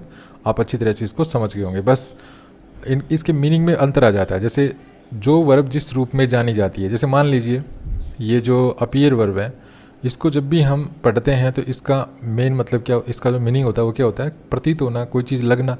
ठीक है, यही सबके माइंड में होता है। तो अगर ये जिस अर्थ के लिए जानी जाती है ये वर्ब, अगर उसी अर्थ में इसको यूज़ कर रहे हैं, उसी अर्थ के लिए उसी सेंस में यूज़ कर रहे हैं, तो ये नॉन एक्शन वर्ब ही होगी। अगर किसी नॉन एक्शन वर्ब को आप एक्शन वर्ब के रूप में यूज कर रहे हैं तो उसका मीनिंग बदल जाएगा। जैसे यहाँ पे बदल गया, देखिए, जैसे ही आपने इसको अपीयर को ये जो अपीयर नॉन एक्शन वर्ब है, इसको आपने एक्शन वर्ब बनाया तो इसका मीनिंग बदल गया। इसका मीनिंग क्या हो गया, टू गिव परफॉर्मेंस। इसी प्रकार से यही बात अन्य सभी वर्ब्स पे भी लागू होगी जो अभी आगे आने वाली है। चलिए दूसरी वर्ब लेते हैं। तो सेकंड वर्ब है हमारी हैव। देखिए, हैव को जब आप पजेस की सेंस में यूज करते हैं तो ये नॉन एक्शन वर्ब होती है। जैसे मान लीजिए मैं कहता हूँ मेरे पास एक मोबाइल है, तो मैं क्या कहूँगा, आई हैव ए मोबाइल। ठीक है, तो यहाँ पर मैं क्या कह रहा हूँ कि मेरे पास एक मोबाइल है, मैं एक मोबाइल पजेस करता हूँ। तो जो कुछ भी आपके पास है, जिस पर आपका अधिकार है, जिस पर आपका प्रभुत्व है, ठीक है ना, जो चीज़ आपकी है या जो आपसे बिलोंग करती है, कहने का मतलब ये लगा लो। तो अगर इस सेंस में यूज करते हैं हैव को तो ये नॉन एक्शन वर्ब होती है। ठीक है, इसको आप कॉन्टिन्यूस फॉर्म में यूज नहीं कर सकते। जैसे आई हैव ए बुक। ठीक है, आई हैव ए बुक मैंने लिखा, तो यहाँ पर देखिए आई हैव ए बुक अर्थात यह मेरी पुस्तक है, अर्थात ये पुस्तक किससे बिलोंग करती है, सब्जेक्ट से, मेरे से। तो ये एक पजेस को ये एक पोजेसन को शो कर रही है, अर्थात आई पोजेस ए बुक। ये डॉलर नहीं है, आई पोजेस ए बुक। ठीक है, तो यहाँ पर हमने हैव को एक पॉजेसिव वर्ब के रूप में इसको यूज़ किया है। तो ये नॉन एक्शन वर्ब है और हम इसको कॉन्टिन्यूस फॉर्म में यूज़ नहीं कर सकते। अगर हम इस सेंटेंस को, ठीक है, यहाँ पर आप डॉलर ना मान के चलें, यहाँ पर बुक मान के चलें। ठीक है, तो अगर मैं इस सेंटेंस को ऐसे लिखता हूँ, आई एम हैविंग ए बुक, तो ये सेंटेंस हो जाएगा गलत, क्योंकि यहाँ पर जो हैव है ये एक पोजीशन को शो करने के लिए इसको यूज़ किया गया है, तो इसको हम कॉन्टिन्यूस टेंस में यूज़ नहीं कर पाएंगे। ठीक है, तो ये गलत हो जाएगा। तो ये चीज़ आपको ध्यान रखनी है कि अगर हैव को हम पोजीशन शो करने के लिए पॉजिटिव वर्ब के रूप में यूज़ कर रहे हैं तो इसका कॉन्टिन्यूस टेंस आपको नहीं बनाना है, ये नॉन एक्शन वर्ब होगी उस समय। अगर हैव को आप यूज़ कर रहे हैं एक्सपीरियंस के अर्थ में, ईट के अर्थ में, ड्रिंक के अर्थ में, टेक के अर्थ में, ठीक है, तो ये एक्शन वर्ब होती है और आप इसको कॉन्टिन्यूस फॉर्म में यूज कर सकते हैं। जैसे I am having fun now, अब देखिए मैंने इसको कॉन्टिन्यूस फॉर्म में यूज कर दिया एम हैविंग, तो इसका मतलब क्या हुआ, I am experiencing fun now. यहाँ पर हैव का मतलब क्या हो गया, एक्सपीरियंसिंग। नेक्स्ट देखिए he is having a bath, वह स्नान कर रहा है, तो यहाँ पर देखिए हैव को कॉन्टिन्यूस फॉर्म में यूज किया गया, लेकिन हैव का मतलब अब यहाँ पे क्या है, take, he is taking a bath. Next है ही इज़ हैविंग टी, यहाँ पर भी कॉन्टिन्यूस फॉर्म में इसको यूज़ किया गया, लेकिन यहाँ पर भी हैविंग का क्या मतलब हुआ, ही इज़ ड्रिंकिंग टी। ठीक है, he is having T it means he is drinking tea. यहाँ पर आप टेक भी लिख सकते हैं, ही इज़ टेकिंग टी, ठीक है। नेक्स्ट देखिए, he is having his meal. अगर हम कहते हैं he is having his meal, तो यहाँ पर भी हैव को कॉन्टिन्यूस फॉर्म में यूज़ किया गया है। तो यहाँ पर भी जो हैव है इसका क्या मतलब हो गया, ही इज़ ईटिंग मील। यहाँ पर मिल्क नहीं है, मील है। ये कुछ टाइपिंग मिस्टेक्स हैं तो आप इनको थोड़ा कंप्रोमाइज़ कर लेना। He is having his meal, इसका मतलब है he is eating his meal, ठीक है। तो जब भी हम हैव को कॉन्टिन्यूस फॉर्म में अगर यूज़ करते हैं तो वो वहाँ पर वो एक्शन वर्ब होती है, और वहाँ पर हैव का अर्थ या तो एक्सपीरियंस होगा, या ईट, या ड्रिंक, या टेक। लेकिन जब आप ये कहते हैं कि कोई चीज़ आपके पास है और उस समय पोजीशन शो करने के लिए आप इस वर्ब को अगर यूज़ करते हैं, मतलब कोई चीज़ आपसे बिलोंग करती है या किसी भी मतलब सब्जेक्ट से बिलोंग करती है। जैसे अगर मैं कहता हूँ ही हैज़ ए बुक, ठीक है, तो अब ये बुक किसकी है, सब्जेक्ट की। तो ऐसे में ये जो हैव वर्ब है इसको आप कॉन्टिन्यूस टेंस में यूज़ नहीं कर सकते हैं, ठीक है, किसी भी कॉन्टिन्यूस टेंस में, मतलब कॉन्टिन्यूस फॉर्म इसकी बनेगी ही नहीं, क्योंकि उस समय ये एक्शन वर्ब होती है। दूसरा, हैव की कुछ फॉर्म्स होती हैं, इन चीज़ों का आपको ध्यान रखना है। जैसे सिंगुलर सब्जेक्ट के साथ हम हैज़ लगाते हैं, प्लूरल के सब्जेक्ट के साथ हम हैव लगाते हैं, और पास्ट इसकी फॉर्म जो होगी पास्ट में तो इसको हम हैड यूज़ करते हैं। तो ये सिंपल सी कुछ बेसिक सी बातें हैं जिनको आपको माइंड में रखना है। तो ये थी हैव के बारे में।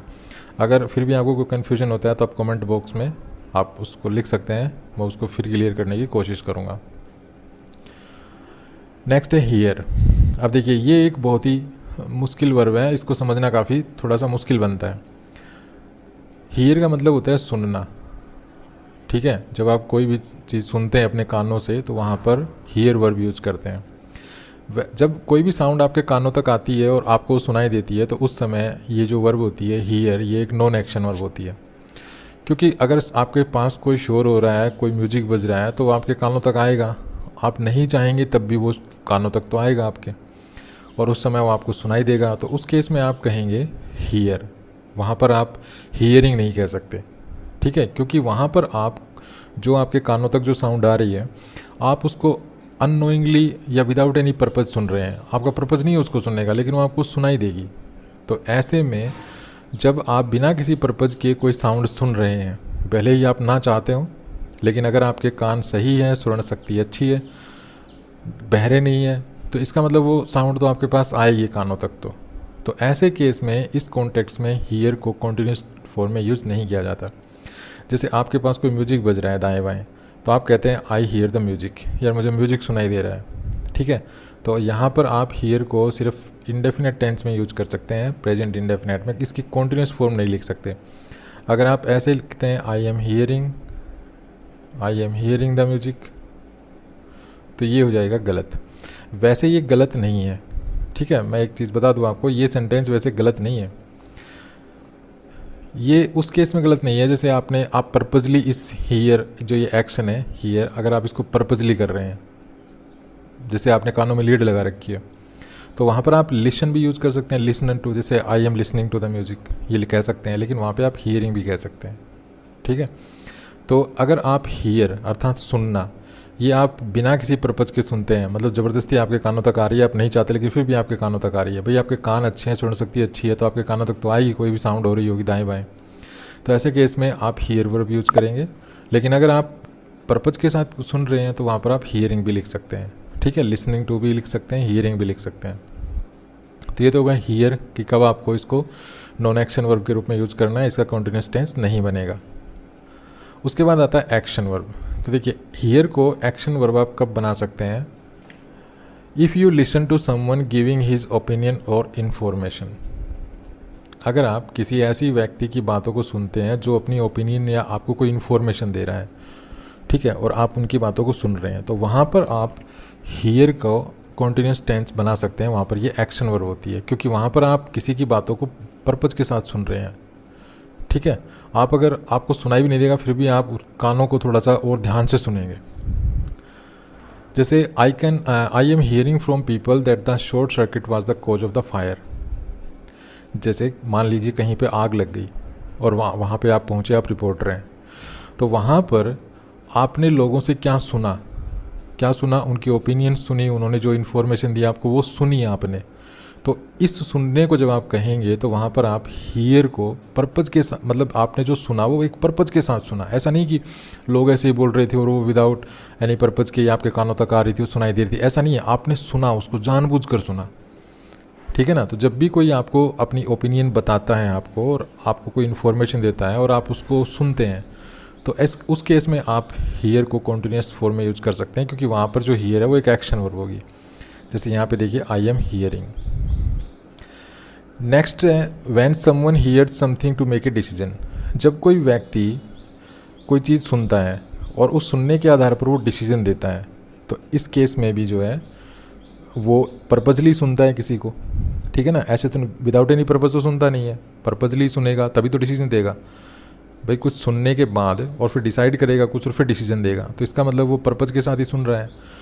तो जब कोई व्यक्ति किसी की बातों को सुनता है और उस बातों को सुनने के बाद वो डिसीजन देने वाला है, तो उस केस में भी हम हियर को एक एक्शन वर्ब मानते हैं और उसको हम कॉन्टिन्यूस फॉर्म में यूज़ कर सकते हैं।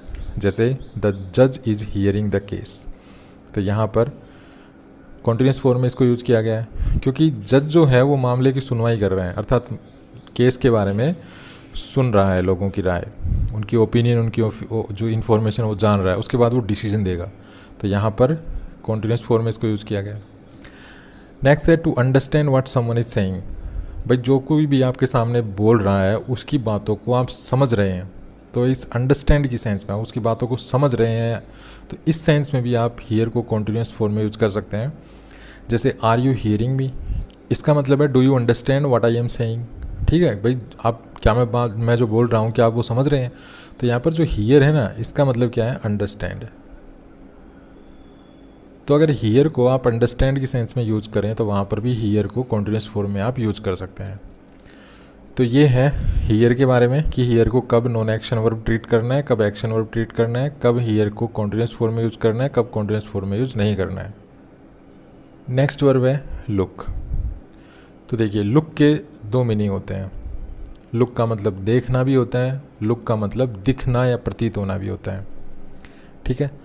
तो लुक का अर्थ अगर दिखना या प्रतीत होना हो तो वहाँ पर ये नॉन एक्शन वर्ब होती है और आपको इसको कॉन्टिन्यूस फॉर्म में यूज़ नहीं करना चाहिए, ठीक है। फिर सुन लीजिए, अगर लुक वर्ब का अर्थ अगर प्रतीत होना या दिखना ये हो तो आपको इसको कॉन्टिन्यूस फॉर्म में यूज़ नहीं करना है, उस समय ये नॉन एक्शन वर्ब होती है। जैसे नैन्सी लुक्स टायर्ड, नैन्सी जो है वो थकी हुई दिखाई दे रही है, थकी हुई लग रही है, थकी हुई प्रतीत हो रही है। तो यहाँ पर लुक का मतलब है लगना या प्रतीत होना या दिखना, या नैन्सी थकी हुई दिख रही है ये भी कह सकते हैं। तो यहाँ पर आप इसको कॉन्टिन्यूस फॉर्म में यूज़ नहीं कर सकते। अगर आप इसको ऐसे लिखेंगे, नैन्सी इज लुकिंग टायर्ड, तो ये हो जाएगा गलत, ठीक है। क्योंकि यहाँ पर लुक का जो अर्थ है वो क्या है, दिखना, लगना या प्रतीत होना। तो ये तो हुई मीनिंग की बात। लेकिन अगर आप स्ट्रक्चर के हिसाब से देखें तो देखिए, लुक के बाद अगर कोई एडजेक्टिव दिखाई दे रहा है आपको, तो वहाँ पर लुक जो होता है वो एक नॉन एक्शन वर्ब होती है और आपको इसको कॉन्टिन्यूस फॉर्म में यूज़ नहीं करना है, ठीक है। ये दूसरी बात हो गई लुक के बारे में। तीसरी बात, लुक के बाद अगर कोई प्रीपोजिशन नहीं है, लुक के बाद अगर कोई प्रीपोजिशन नहीं है तो भी ये नॉन एक्शन वर्ब ही होती है। मतलब लुक को जब आप एक एक्शन वर्ब के रूप में यूज़ करेंगे तो उस लुक के बाद आपको एक प्रीपोजिशन यूज़ करनी ही होगी। जैसे ये एग्जांपल्स देखिए, Kamal is looking at the pictures, तो यहाँ पर जो कमल है वो पिक्चर्स की ओर देख रहा है। तो यहाँ पर देखिए लुक के साथ प्रीपोजिशन है, ये कॉन्टिन्यूस फॉर्म में आप यूज़ कर सकते हैं इसको। नेक्स्ट एग्जांपल देखिए, the police is looking into the matter, तो यहाँ पे लुक के बाद प्रीपोजिशन है, तो यहाँ पे आप इसको कॉन्टिन्यूस फॉर्म में यूज़ कर सकते हैं। तो तीन बातें मैंने आपको बताई हैं। एक तो मीनिंग कि लुक का अर्थ अगर सेंटेंस में प्रतीत होना, लगना या दिखना है तो ये नॉन एक्शन वर्ब होती है और इसको आपको कॉन्टिन्यूस फॉर्म में यूज़ नहीं करना है, कॉन्टिन्यूस टेंस में यूज़ नहीं करना है, ठीक है। लुक का अर्थ अगर दिखना, लगना या प्रतीत होना, तो आपको इसको कॉन्टिन्यूस फॉर्म में यूज़ नहीं करना है। दूसरा, लुक के बाद अगर कोई एडजेक्टिव है तो ये नॉन एक्शन वर्ब होती है। लुक के बाद अगर कोई एडजेक्टिव है, यहाँ पर देखिए पास्ट पार्टिसिपल है, तो पास्ट पार्टिसिपल एडजेक्टिव का काम करती हैं। तो अगर लुक के बाद एडजेक्टिव है कोई या पास्ट पार्टिसिपल है तो भी ये नॉन एक्शन वर्ब ही होती है, और उस केस में भी इसको एक्शन वर्ब के रूप में ट्रीट नहीं करना है, अर्थात इसको कॉन्टिन्यूस फॉर्म में यूज़ नहीं करना है। 2 बातें हो गई। तीसरी बात, लुक के बाद अगर प्रीपोजिशन नहीं है तो भी ये नॉन एक्शन वर्ब ही होती है और इसको कॉन्टिन्यूस टेंस में यूज़ नहीं करना है। अब यही तीनों बातें जब आप लुक को एक्शन वर्ब के रूप में यूज़ करेंगे तो ये लागू होंगी। देखिए यहाँ पर लुक का अर्थ क्या था, दिखना, ठीक है, दिखना। लेकिन जब आप लुक को एक्शन वर्ब के रूप में यूज़ करेंगे तो इसका मतलब हो जाएगा देखना। दिखना और देखना में फ़र्क है, ठीक है। तो इस तरह से आपको लुक को एक्शन वर्ब और नॉन एक्शन वर्ब की तरह यूज करना है किसी भी सेंटेंस में। तो ये 3 बातें मैंने बताई हैं, तीनों बातें आपको ध्यान रखनी है। एक और भी यहाँ पर आप प्रयोग कर सकते हैं, जैसे कि मैंने आपको बताया था कि जब कोई वर्ब नॉन एक्शन वर्ब होती है तो नॉन एक्शन वर्ब को आप बी की फॉर्म से रिप्लेस कर सकते हैं, लेकिन ये वो वर्ब होती हैं जो सेंसेस को रेफ़र करती हैं, ठीक है ना, जो सेंसेस को डिस्क्राइब करती हैं, जैसे लुक हो गया, टेस्ट हो गया, स्मेल हो गया, हियर हो गया, ठीक है, फील हो गया। तो ये जो हमारी जो फीलिंग्स या सेंसेस को जो डिस्क्राइब करती है ना, ये वर्ब्स जो होती है ना, इनको आप बी से रिप्लेस करके ये एक्सपेरिमेंट कर सकते हैं। जैसे ये जो लुक वर्ब है ये एक हमारी सेंस को जो है डिस्क्राइब करती है, तो इसको हम बी से अगर रिप्लेस करेंगे तो ये हमारा सेंटेंस ही हो जाएगा। नैन्सी, लुक की जगह लिख दिया मैंने इज़ और फिर ये लिख दिया मैंने टायर्ड, तो ये सेंटेंस भी मीनिंगफुल है, ठीक है ना, कोई प्रॉब्लम तो है नहीं सेंटेंस में। तो ये जो लुक है हमारी, इसका मतलब ये हमारी एक नॉन एक्शन वर्ब ही है। चलिए नेक्स्ट वर्ब पे चलते हैं। नेक्स्ट वर्ब है मिस। मिस को अगर आप रिमेंबर अर्थात याद करना, इस अर्थ में अगर आप इसको यूज़ कर रहे हैं तो ये एक नॉन एक्शन वर्ब होगी। इसको आपको कॉन्टिन्यूस फॉर्म में यूज नहीं करना है, ठीक है। जैसे कमल मिसेज हिज ग्रैंड मदर, कमल अपनी दादी माँ को याद करता है या याद कर रहा है, ठीक है। तो इसका मतलब क्या हुआ कि he is sad because she is not there. भाई ही किसके लिए जो है, कमल के लिए। तो कमल उदास है क्योंकि उसकी दादी माँ जो है उसके पास नहीं है, तो वो बहुत उसको याद कर रहा है, मिस कर रहा है, ठीक है। कई बार हम कहते हैं ना, भाई मैं उसको बहुत मिस करता हूँ, मैं अपने बड़े भाई को बहुत मिस कर रहा हूँ, ठीक, इस तरह से। तो मिस का मतलब किसी को याद करना। तो ऐसे में जो मिस वर्ब होती है एक नॉन एक्शन वर्ब होती है, इसको आप कॉन्टिन्यूस फॉर्म में यूज़ नहीं कर सकते हैं। लेकिन मिस का मतलब अगर लूज एन अपॉर्चुनिटी, अगर इस अर्थ में इसको आप यूज़ कर रहे हैं तो ये एक्शन वर्ब होती है और इसको आप कॉन्टिन्यूस फॉर्म में यूज कर सकते हैं। जैसे Shruti is missing her favourite TV serial, Shruti is missing her favourite TV serial या टीवी प्रोग्राम। इसका मतलब क्या हुआ कि Shruti is not there to see her favourite programme, अर्थात श्रुति जो है वो उपस्थित नहीं है।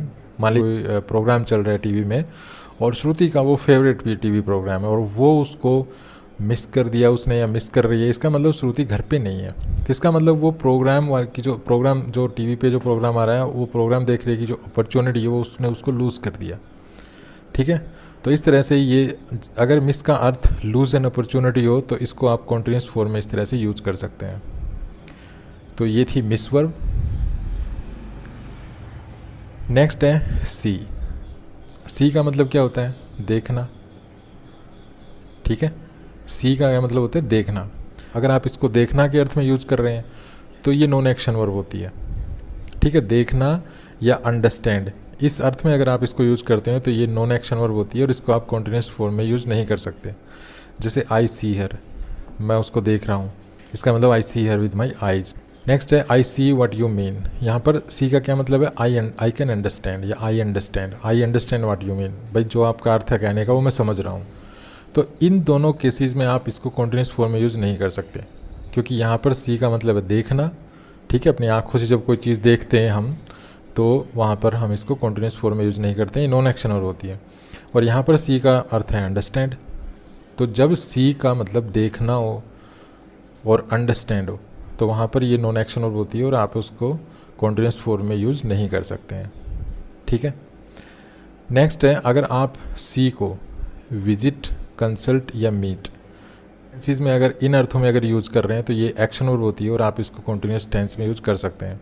जैसे I am seeing the doctor, यहाँ पर देखिए सी को कॉन्टिन्यूस फॉर्म में यूज़ किया गया है। तो इस सेंटेंस का मतलब ये आई एम विजिटिंग और कंसल्टिंग विद ए डॉक्टर, ठीक है। डॉक्टर हो गया, डेंटिस्ट हो गया या लॉयर हो गया, तो अगर आप डेंटिस्ट से या लॉयर से या डॉक्टर से अगर कंसल्ट करने जा रहे हैं या उसके पास आप जा रहे हैं, तो वहाँ पे आप जब सी वर्ब यूज़ करते हैं उस केस में, तो आप इसको कॉन्टिन्यूस बना सकते हैं, कॉन्टिन्यूस फॉर्म में इसको लिख सकते हैं। ठीक है, यहाँ पर आप ऐसे भी कह सकते हैं I am going to meet a doctor, a dentist, a lawyer. तो इस अर्थ में आप इसको कॉन्टिन्यूस फॉर्म में यूज़ कर सकते हैं। जैसे नेक्स्ट देखिए, he is seeing ghost at night, उसे रात को भूत दिखाई दे रहे हैं। इसका मतलब क्या हुआ कि जो उसको दिखाई दे रहा है वो किसी और को दिखाई नहीं दे रहा। तो जो आपको दिखाई दे रहा है और किसी को दिखाई नहीं दे रहा, तो वहाँ पर आप कॉन्टिन्यूस बना सकते हैं। इसी प्रकार हियर को भी ऐसे बना सकते हैं। मान लीजिए कोई ऐसी आवाज़ है जो औरों को सुनाई नहीं दे रही, लेकिन आपको ही अपने मन में सुनाई दे रही है, तो वहाँ पे आप हियर को भी इस सेंस में कॉन्टिन्यूस बना सकते हैं, हियर वर्ब को। ठीक है, चलिए नेक्स्ट वर्ब लेते हैं। नेक्स्ट वर्ब है स्मेल। देखिए, स्मेल का अर्थ अगर गिव स्मेल या हैव स्मेल, इस सेंस में इसको अगर आप यूज़ कर रहे हैं, तो ये एक नॉन एक्शन वर्ब होती है और आप इसको कॉन्टिन्यूस फॉर्म में यूज़ नहीं कर सकते हैं। जैसे एग्जांपल देखिए, the coffee smells good, coffee में अच्छी जो है स्मेल आ रही है।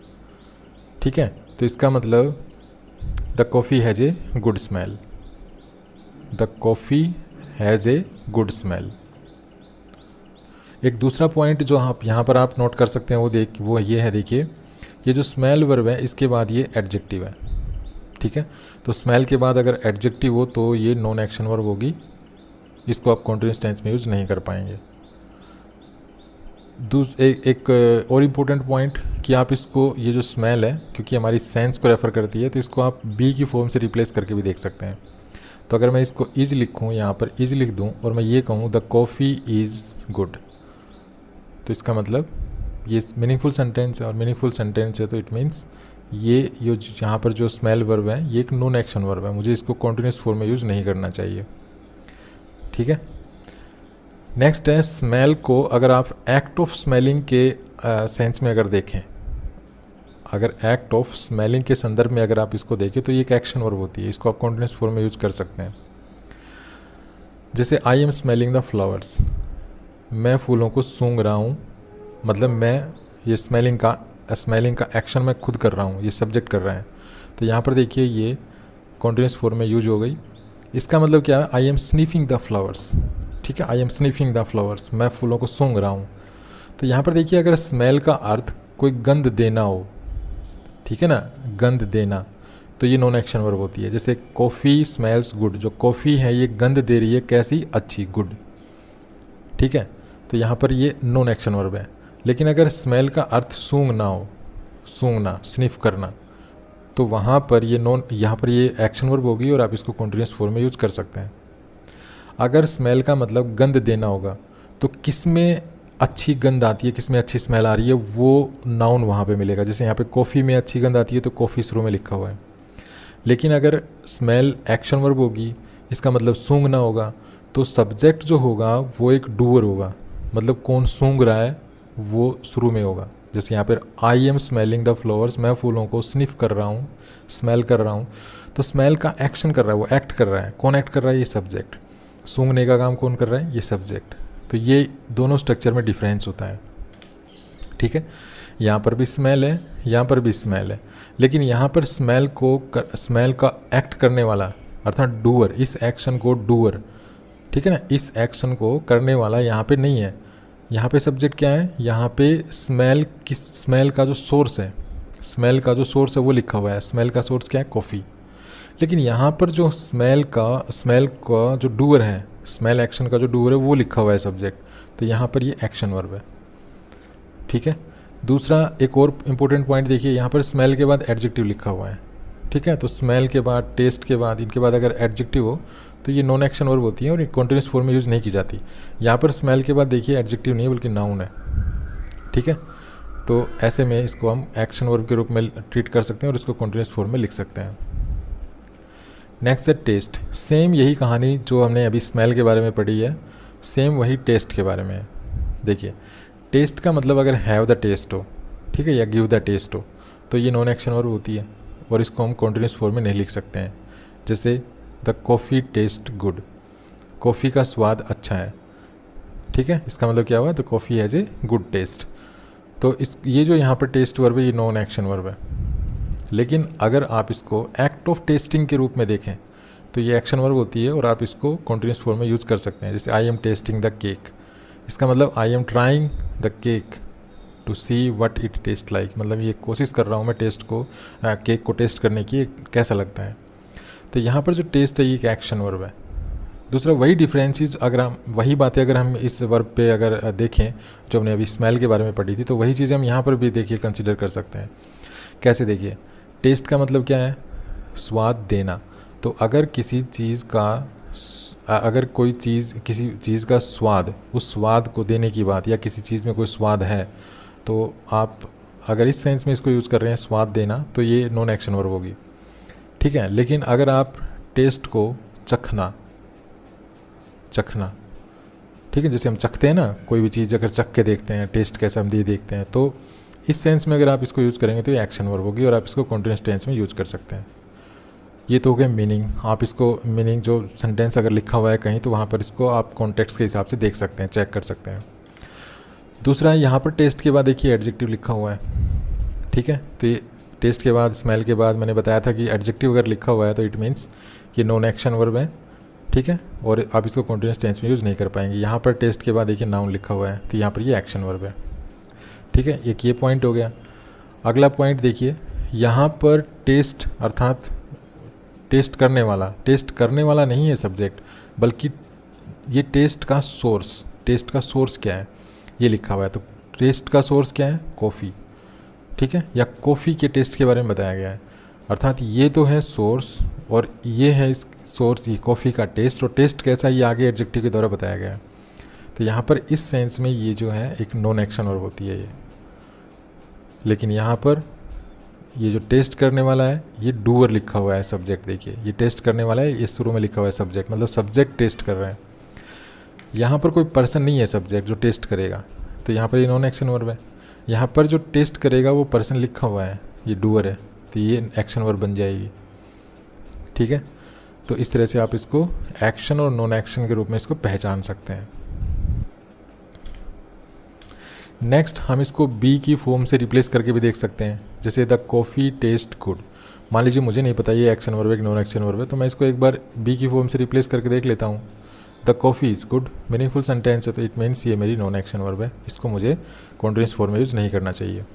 लेकिन यहाँ पर आप इसको अगर ऐसा करेंगे, बी की फॉर्म से रिप्लेस करेंगे तो गड़बड़ हो जाएगी। देखिए आई, अगर मान लीजिए आई के साथ एम लगता है, तो अगर मैं इसको लिखूँ आई एम द केक, तो ये हो जाएगी गड़बड़, ये लॉजिकल नहीं है, आई एम द केक, ठीक है, ये मीनिंग नहीं है इसका। तो इसका मतलब ये एक्शन वर्ब नहीं है यहाँ पे, सॉरी नॉन एक्शन वर्ब नहीं है, ये एक्शन वर्ब है। चलिए नेक्स्ट वर्ब पे चलते हैं। नेक्स्ट वर्ब है थिंक।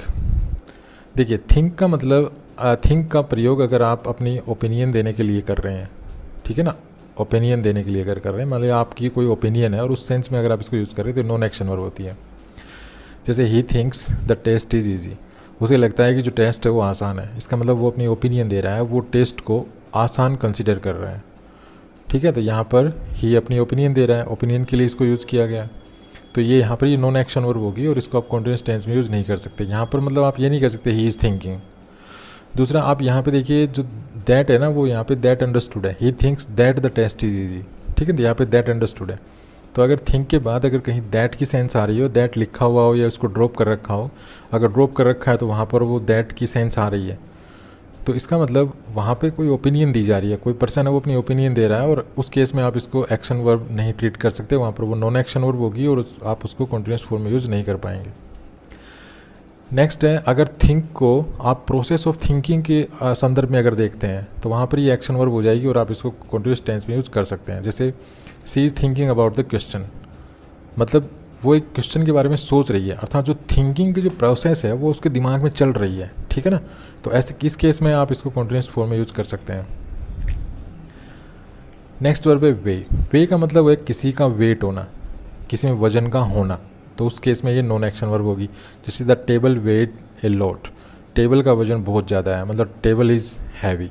तो यहाँ पर जो वे जो वर्ब है, ठीक है ना, वजन होना, किसका वजन ये दे रखा है शुरू में, किसका वजन है ये शुरू में दे रखा है, ठीक है। यहाँ पे सब्जेक्ट होगा और सब्जेक्ट का जो वजन है मतलब किसके वजन की बात हो रही है वो शुरू में सब्जेक्ट होगा, उसके बाद ये वर्ब मिलेगी, तो ये नॉन एक्शन वर्ब है, ठीक है। लेकिन अगर आप इसको वेट को जो है वेट को मेजर करने के लिए अगर आप इसको यूज़ कर रहे हैं तो ये एक्शन वर्ब होगी। जैसे सी इज़ वेइंग हरसेल्फ, वो अपना वजन जो है वो मेजर कर रही है, ठीक है। तो यहाँ पर जो सब्जेक्ट है वो एक पर्सन है, वो एक डूअर है, मतलब इस वर्ब का डूअर है। अब यहाँ पे देखिए सी, लेकिन यहाँ पर इस वर्ब का डूअर नहीं है कोई, यहाँ पर इसका डूअर नहीं है कोई, ठीक है ना। यहाँ पर तो इस टेबल के ही वजन की बात हो रही है। उसके बाद बात करते हैं वर्ब बी की।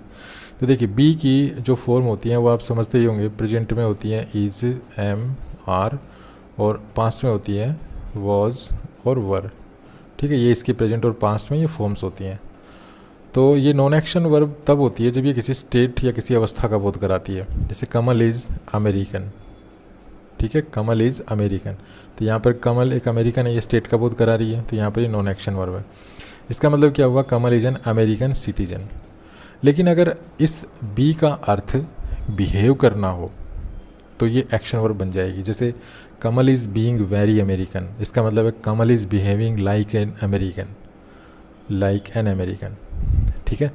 कमल इज़ बीइंग वेरी रूड, इसका मतलब Kamal is behaving very rudely. Kamal is being very formal, इसका मतलब Kamal is behaving very formal, ठीक है। तो इस तरह से जब बी को आप बिहेव की सेंस में देखें, बिहेवियर की सेंस में देखें, बिहेवियर के कॉन्टेक्स्ट में अगर इसको यूज़ करें तो ये कॉन्टिन्यूस वर्ब बन जाएगी। लेकिन अगर आप इसको स्टेट की अवस्था के अर्थ में देखते हैं, इससे कोई किसी वस्तु की अवस्था बताना चाहते हैं, तो किसी व्यक्ति या वस्तु की अवस्था बताना चाहते हैं, तो ये एक नॉन एक्शन वर्ब होगी और आप इसको कॉन्टिन्यूस टेंस में यूज़ नहीं कर सकते हैं। उसके बाद बात करते हैं फील की। तो देखिए फील का मतलब होता है महसूस करना।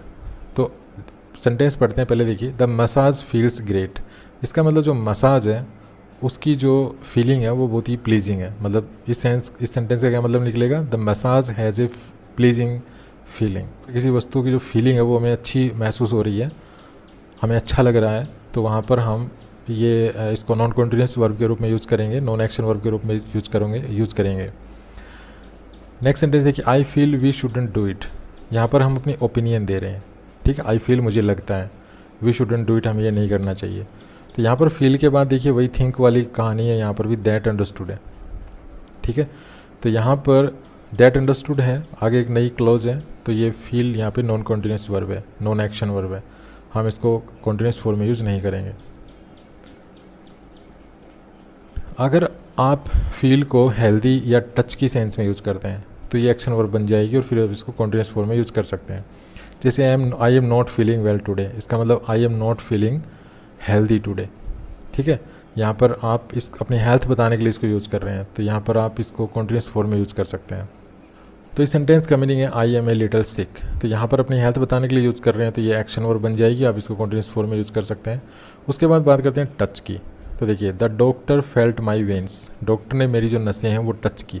तो यहाँ पर फील का मतलब क्या है, यहाँ पे महसूस करना नहीं है, यहाँ पर इसका मतलब है टच करना। तो यहाँ पर the doctor touched my veins, ठीक है। तो ये है फील के बारे में। तो इस वीडियो में इतना ही। आई होप मैंने इस वीडियो में जो भी कुछ आपको समझाया होगा वो आपको इजीली समझ में आया होगा और आपको ये वीडियो अच्छा लगा होगा। अगर आपको वीडियो अच्छा लगा तो प्लीज़ लाइक कीजिए, शेयर कीजिए, चैनल को सब्सक्राइब करना ना भूलें। Thanks for watching this video. Happy learning, bye bye.